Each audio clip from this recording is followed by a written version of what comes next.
পাত্রের দরকার, একটা ডেক্সির দরকার, একটা বোতলের দরকার, একটা টাঙ্কির দরকার। এতগুলো বিমান যে মেঘের ভিতর দিয়ে গেল, কোনোদিন তো টাঙ্কির সাথে বাড়ি খেলে টনের পর টন, লিটারের পর লিটার এত পানি কোথা থেকে আসলো? বলে যে মেঘ থেকে। এবার বলেন মেঘের মধ্যে পানি আসলো কোথা থেকে? বলেন বলেন বলেন। এই সাগরের থেকে যে মেঘের মধ্যে গেল, কোনো ফাইভ তো দেখলাম না, কোন লাইন তো দেখলাম না, কোন জেনারেটর তো দেখলাম না। এত পানি তুই পাইলি কই? বলে যে সাগর থেকে। সাগরের পানি তুই পাইলি কিভাবে? বলে সূর্য মামা। সূর্য মামা যখন তাপ দিয়েছে, তাপটা যখন পানির লেয়ারের উপর উঠে গেছে, তখন বাষ্প হয়ে উপরে ওঠা শুরু করলো। এবার কিছু পানি বঙ্গোপসাগর থেকে উঠলো, কিছু পানি কর্ণফুলী থেকে উঠলো, কিছু পানি প্রশান্ত মহাসাগর থেকে উঠলো, কিছু পানি আপনার ওশান সিটি থেকে উঠলো, কিছু পানি আপনি আটলান্টিক থেকে উঠলো। ওই আটলান্টিকের পানি, আটলান্টিকের পানি তুই এখানে আসলি কাঁদতে বাতাসে। যুবকদের আওয়াজ আমি এখন শুনছি। কোথায় আটলান্টিকের পানি পড়ছে এখানে?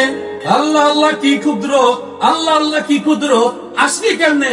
আমি মেঘ থেকে আসছি, মেগা শোস করতে গিয়ে আমি আমেরিকা থেকে। আমেরিকার রুটলি কেমনে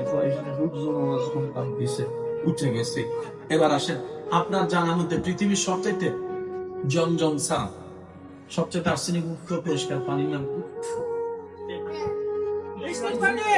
আচ্ছা, আপনাকে আমার কথা শুনতে পাচ্ছেন? শুনলে উত্তর দেবেন, কারণ আমরা চাই প্রত্যেকটা মাহফিল এক একটা ক্লাসের মতো হবে। কি বলেন যুবক ভাইরা, রাজি আছেন তো ইনশাআল্লাহ? পৃথিবীতে জমজম ছাড়া সবচেয়ে ক্লিয়ার পানি কি কোন কাজ চলা হয়? কিন্তু পরিবর্তন আর্সেনিক, বৃষ্টির পানি, মিষ্টি কোনো পানি, পরিষ্কার কোনো পানি। আমাদের বোনেরা দেখবেন বৃষ্টি পড়লে বিশেষ করে গ্রাম অঞ্চলের মধ্যে ওনারা পানি সঞ্চয় করে, পানি রক্ষা করে, ওখানে দিয়ে আবার পানি পড়তে ওনারা খেয়ে। এবার শুনেন, সাগরের পানি কি? বলেন বলেন, আপনার এলাকায় যে পানি পড়ছে বৃষ্টির পানি কি? লবণ পানি মিষ্টি হইলো কেমনে? এখানে তো কোনো ফিল্টার মেশিন বলেন না রে ভাই। আইন দোকানে যেরকম ময়লা পানি উপরে গালে একশো টাকা তারপরে ফিল্টার হয়ে পরিষ্কার হয়, এখানে কোনো মেঘের ভিতরে তো ফিল্টার মেশিন নাই। How can possible? জগৎ বলে এটা টোটালি ইম্পসিবল। কিভাবে সম্ভব?